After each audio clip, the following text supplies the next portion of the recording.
सूर्यास्त बघायला आता आपण मस्त बीचच्या किनारी बीचवरती जाऊया। सूर्य आता इथे थोडा वरती आहे, पण आपण इथं बीचवरती साधारणतः आता 2 मिनिटात पोचू आणि मस्तपैकी सूर्यास्त बघू। सूर्याचा कवरसा कसा मस्त दिसतोय बघा, आणि हा आजूबाजूचा मोकळा सुंदरसा असा परिसर, त्या बाजूला काही बगळे बसलेत आणि ही आपली गँग सगळी येते तिकडनं।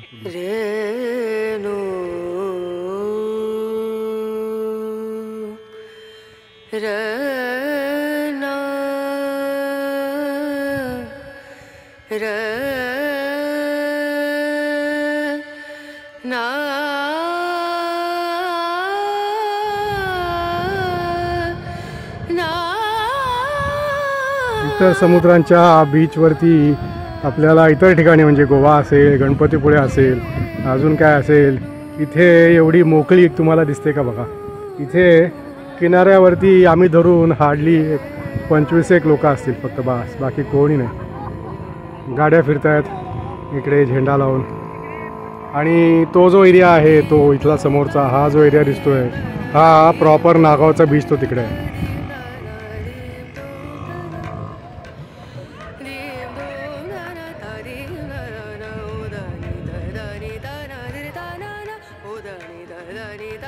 दोन सूर्य दिसलेत का बघ तुम्हाला कधी? हे बघा, 2 सूर्य, एक वरती आकाशामध्ये आणि एक पाण्यामध्ये,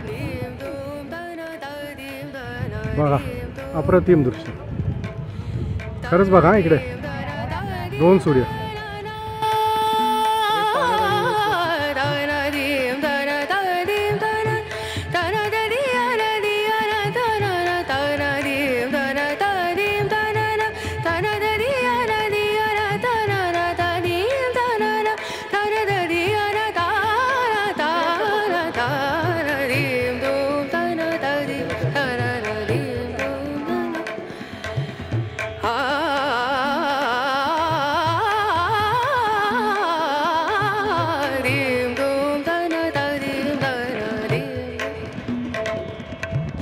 सारे गा मा मा गरे गा मा पा दा नी सा नी दा नी दा नी दा सा नी दा नी सा रे गा रे सा नी रे सा नी दा नी सा नी दा मा मा गरे दा नी रे सा रीम दोम दा ना दा रीम दोम दा ना दीम दोम दा ना दीम दोम दा ना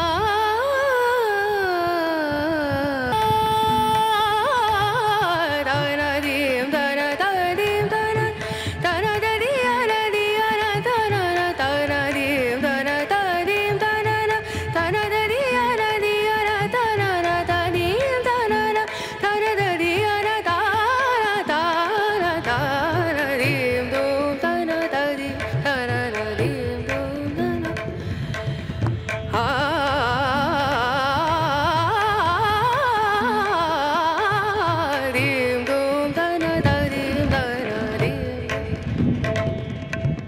सारे गा मा मा गरे गा मा पा दा नी सा नी दा नी दा नी दा सा नी दा नी सा रे गा रे सा नी रे सा नी दा नी सा नी दा मा मा गरे दा नी रे सा रीम दोम दा ना दा रीम दोम दा ना दीम दोम दा ना दीम दोम दा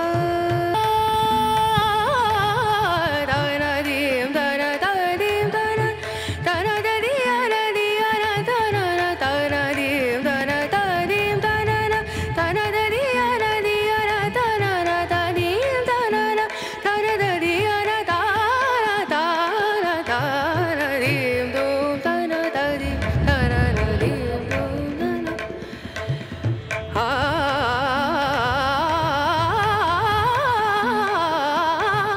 रीम दोम दा ना दा रीम दा ना रीम सारे गा मा मा गरे गा मा पा दा नी सा नी दा नी दा नी दा सा नी दा नी सा रे गा रे सा नी। आपल्याकडे आपण सगळे कामाला जातो, सकाळी बाहेर पडतो, संध्याकाळी घरी येतो। समुद्रकिनारी राहणारे लोक आणि जे कोळी बांधव आहेत ते जे कामाला जातात ते त्यांच्या वेळा काही ठरलेल्या नसतात, पण भरती आणि ओहोटी ज्याप्रमाणे असेल त्याप्रमाणे त्यांच्या वेळा ठरलेल्या असतात। आता हा आपला बांधव तयारी करतोय कामाला जायची, आणि जाळ्यामध्ये सापडलेले काही मासे सोनेरी असे हे इथे बाहेर टाकतात।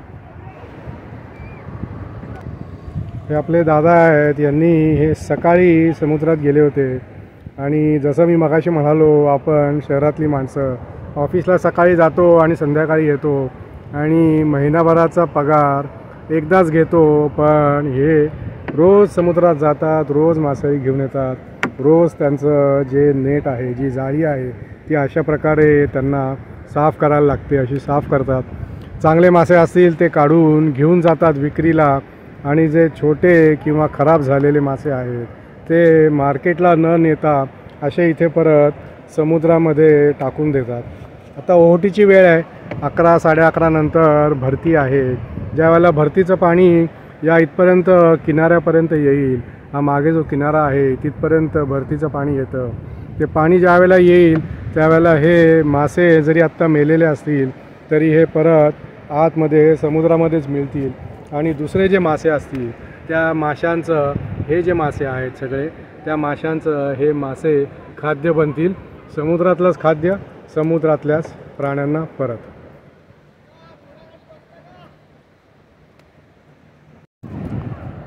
बच्चे कंपनीनं जर का इकडे घेऊन आलात तर इकडे तुम्हाला घोडागाडी आणि बाईक्स पण आहेत. ही घोडागाडी आहे बघा, चालली आहे टॉकटॉक टॉकटॉक करत मस्त. जमीन आता थोडीशी ओली आहे, ही वाळू जी आहे थोडीशी ओली आहे, त्याच्यामुळे घोड्याला पळायला आणि टायरला ग्रीप यायला पण काही प्रॉब्लेम नाही. पटापट पटापट घोडे पळतात आणि यांना इकडे या लोकांना याचा रोजगारसुद्धा मिळतो.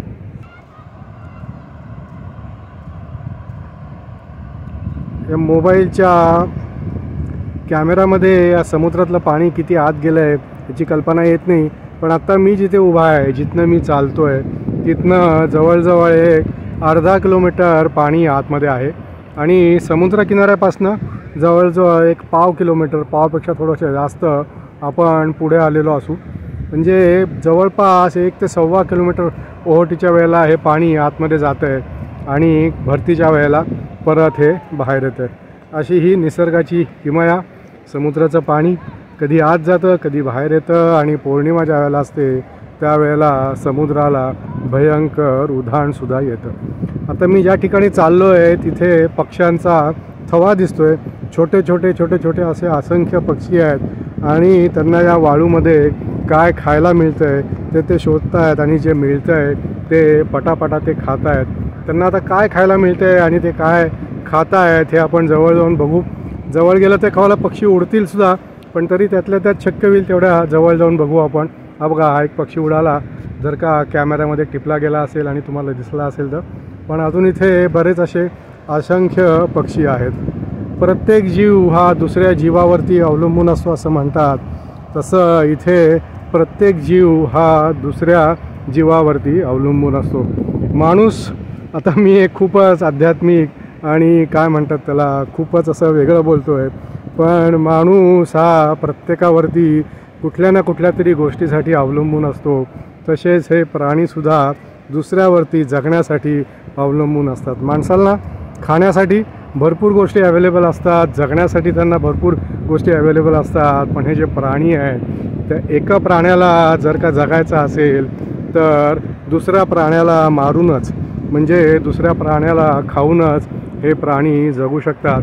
त्याच्यामुळे प्राण्यांना मारणं हा एक निसर्गाचा नियमच म्हणता येईल. सूर्य आता बराच खाली गेला आहे, आणि आपण एक टाईम लॅप्स पण लावायचा प्रयत्न करू. बघूया टाईम लॅप्स आपला कसा येतो इथे. आणि हे बघा, इथे तुम्हाला पक्षी दिसत असतील, किती असंख्य पक्षी इथे आहेत. आपण थोडं अजून या पक्ष्यांच्या जवळ जाऊन हे पक्षी काय खात आहेत ते बघायचा प्रयत्न करू.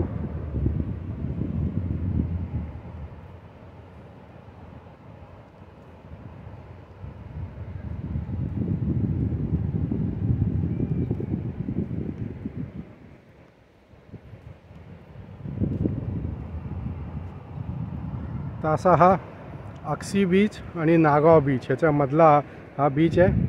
या साईडला हे इकडे नागावचा बीच येतो, आणि या साईडला आपण गेलो एक्झॅक्टली माझ्या उलट्या बाजूला इकडे समोर अक्सी बीच आहे, आणि त्याच्याही पुढे एक साधारणतः 12 ते 13 किलोमीटर अंतरावरती अलिबाग जे आहे प्रॉपर फेमस ते अलिबागचा बीच येतो. इथे थोडी माती ओली आहे, थोडंसं मागे जातो आणि तिथे टाईम लॅप्स लावतो.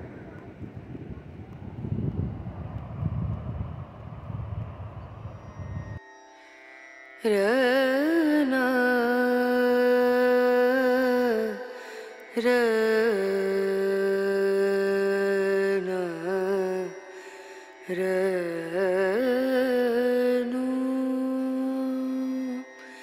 रे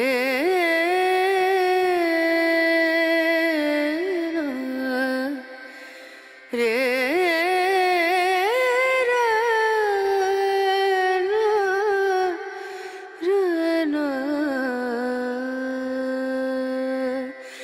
नजरिया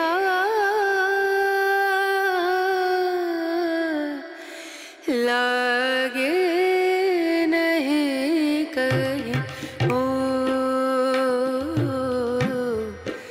नजरिया.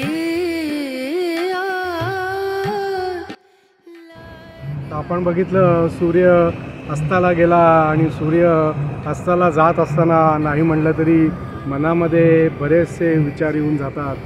सावरकरांची कविता ने मजसी ने परत मातृभूमीला सागरा प्राण तळमळला. त्यावेळेला स्वातंत्र्यवीर सावरकरांची काय अवस्था असेल आणि कुठल्या तळमळीनी आणि कुठल्या आपल्या मातृभूमीच्या ओढीनी त्यांनी ते शब्द, हे दैवी शब्द त्यांच्या लेखणीतून उतरले असतील याची आपल्याला कल्पनासुद्धा करता येणार नाही. समुद्रावरती ज्यावेळेला आपण हा सनसेट बघतो त्यावेळेला बऱ्याचदा आपल्याला असं वाटतं, म्हणजे असं बऱ्याचदा आपला गैरसमज असतो की आपली दूरदृष्टी खूप चांगली आहे.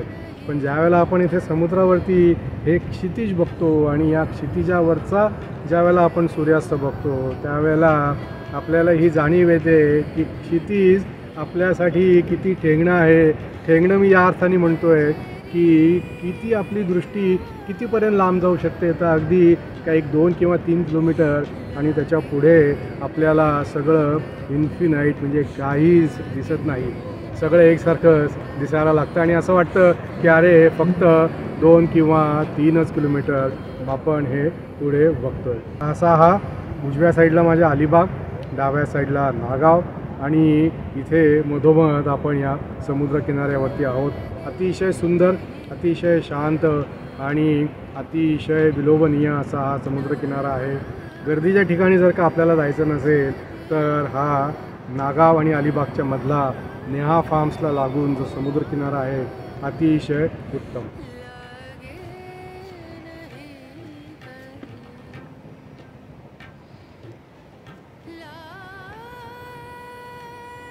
आणि अजून एक गोष्ट म्हणजे अशा ठिकाणी आपण आलो की बरीचशी हिंदी गाणी आहेत.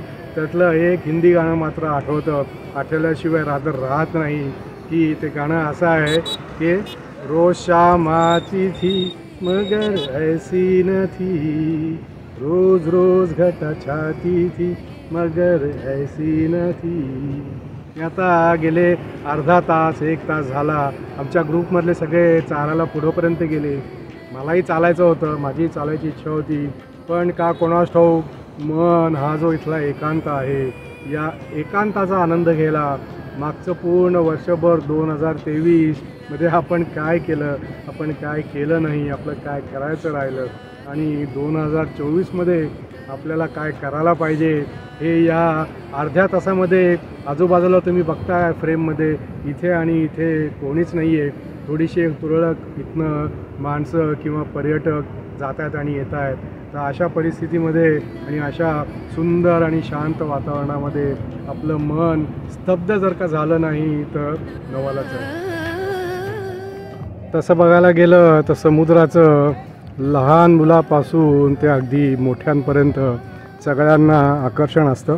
त्याचप्रमाणे मलाही आकर्षण आहे समुद्राचं आणि त्यामुळे जेव्हा केव्हा संधी मिळेल त्यावेळेला समुद्रकिनारी यायची संधी आम्ही काही सोडत नाही. आता या ज्या मातीमध्ये समुद्रातल्या रेतीमध्ये आलेल्या ज्या नक्षा आहेत या नक्षा बघायला किती सुंदर आणि छान वाटतात बघा. नजरिया लागे नहीं कहीं हो, नजरिया लागे नहीं कहीं नजरिया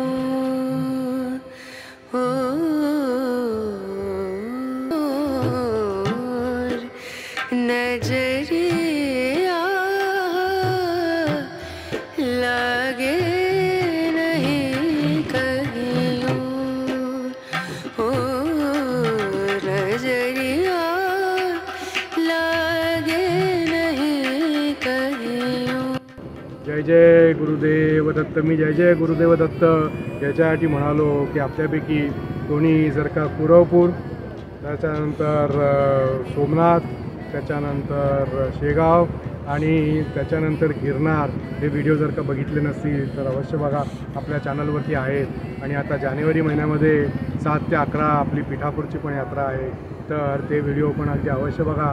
आणि कुरवपूरचा आपला एक व्हिडिओ आत्तापर्यंत 1,00,000पेक्षा जास्त लोकांनी बघितला आहे आणि बऱ्याच लोकांनी कॉमेंट आणि लाईक करून त्या व्हिडिओला आपली पसंतीसुद्धा दर्शवलेली आहे. तर त्याच्यामुळे आपल्या सगळ्यांचे खूप खूप आभार. तर चला आता एक परत या समुद्रकिनारी फेरफटका मारूया आणि आजचा दिवस आपण इथेच संपूया. लागे नहीं कहीं और, ना